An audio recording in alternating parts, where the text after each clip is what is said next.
ایک سوال ہے میرا سارے مولویوں سے، بھارت کے مولویوں سے، چاہے وہ دیوبندی مولوی ہیں، چاہے وہ بریلوی مولوی، چاہے وہ تبلیغی جماعت والے ہیں، چاہے وہ جماعت اسلامی والے ہیں، چاہے وہ ندوہ والے ہیں، چاہے وہ جامعہ ملیہ والے ہیں،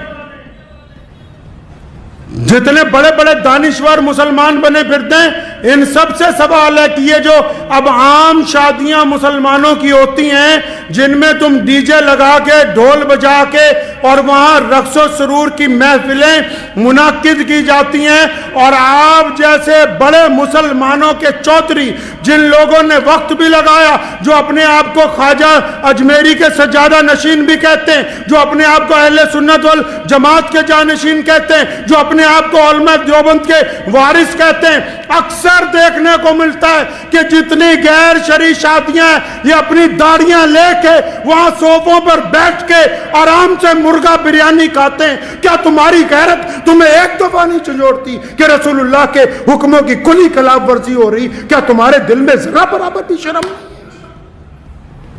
ذرا برابر غیرت نہیں آتی تمہیں؟ کہا مفتی صاحب نے، کہنے لگے میں گیا، لڑکی کو پوچھا کہ تمہیں فلاں کے ساتھ نکاح میں دے دیا، یہ گواہ کھڑے ہیں، یہ وکیل کھڑا ہے، تجھے قبول ہے؟ لڑکی بولتی نہیں۔ فرمایا 3 دفعہ پوچھا، لڑکی بولتی نہیں، تو سارے مفتی مل کے کیا کہتے ہیں کہ اگر بولتی نہیں ہے تو اس کا مطلب رضامند ہے، دستخط کراؤ نکاح ہو گیا۔ کیا ہے جی؟ رضامند ہے۔ شریعت نے کہا کہ اگر وہ شرم کی وجہ سے نہیں بولتی تو رضامند ہے، اور اگر رضامند نہ ہوتی تو بغاوت کرتی۔ تو میں ان سے پوچھتا ہوں، تمام لوگوں سے، سارے دینداروں سے، کہ تم جن مجلسوں میں اب جا کے بیٹھتے ہو جہاں گانے چل رہے ہیں، سامنے ڈی جے لگا ہوا ہے، ڈھول بجا کے بارات آ رہی ہے، تمہارے چہرے پہ ناگواری بھی نہیں ہے، تو اس کا مطلب تم رضامند ہو ان کے ساتھ۔ اور اگر تم ان کے ساتھ رضامند ہو تو اللہ اور اس کے رسول کی رضامندی تمہارے ساتھ نہیں آ سکتی۔ اگر غیرت مند ہو تو اگر روک نہیں سکتے، فرمایا ایمان کے 3 درجے، اپنے دل میں برا مانو، تمہارے چہرے پہ تو ذرا برابر بھی شرمندگی کا احساس نہیں کہ ڈھول بجا کے بارات آ رہی ہے، تم اس مجلس کو چھوڑنے کے لیے تیار نہیں ہو۔ ان چودھریوں کی وجہ سے کہ یہ چندہ نہیں دیں گے، کیا ان کے پل پر مسجدیں اور مدرسے چل رہے ہیں؟ جو گنڈا کرتی اسلام کے نام پر شادیوں میں کرتے ہو، تم ان سے ڈرتے ہو؟ رزق کا وعدہ اللہ نے کیا ہے، انہوں نے نہیں کر رکھا۔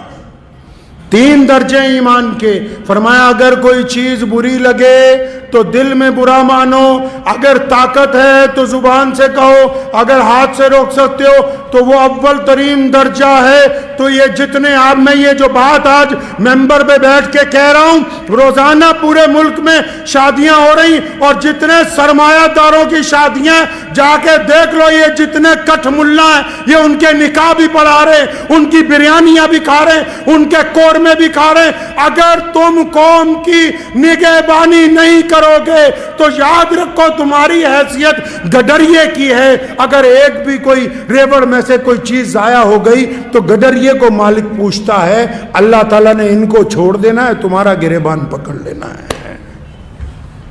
کوئی ضرورت نہیں ایسا نکاح پڑھانے کی جہاں ڈھول بجتے ہو، کوئی ضرورت نہیں ایسے شادی کے اندر جانے کی جنہوں نے ڈی جے لگا کے رکھے ہوں، جو ناچ کے ڈھول بجا کے آ رہے ہوں، ان کے ساتھ شہر کا قاضی چل رہا ہو۔ شرم کے ڈوب مرنے کا مقام ہے ان لوگوں کے لیے۔ اتنی بھی غیرت زندہ نہیں رہی، اتنی بھی شرم و حیا زندہ نہیں رہی۔ کس بات کی دولت ہے؟ یہ یاد رکھو، دین محمد الرسول اللہ کا ہے۔ کس کا دین ہے جی؟ محمد الرسول اللہ کا دین ہے، اور یہ دین قیامت تک زندہ رہے گا۔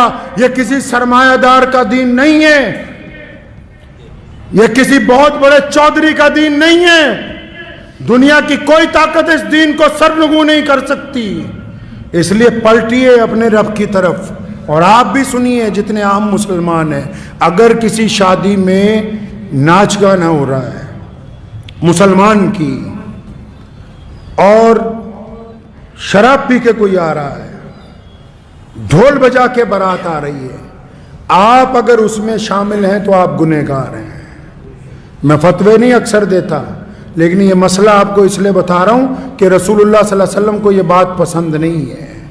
رسول اللہ نے سادگی سے نکاح کا حکم دیا۔ عبد الرحمن بن عوف جلیل القدر صحابی، اربوں پتی آدمی، رسول اللہ نے فجر میں پوچھا عبد الرحمن یہ کپڑوں پہ لال رنگ کا داغ لگا، فرمایا یا رسول اللہ رات میرا نکاح ہوا تھا تو مہندی لگ گئی تھوڑی سی۔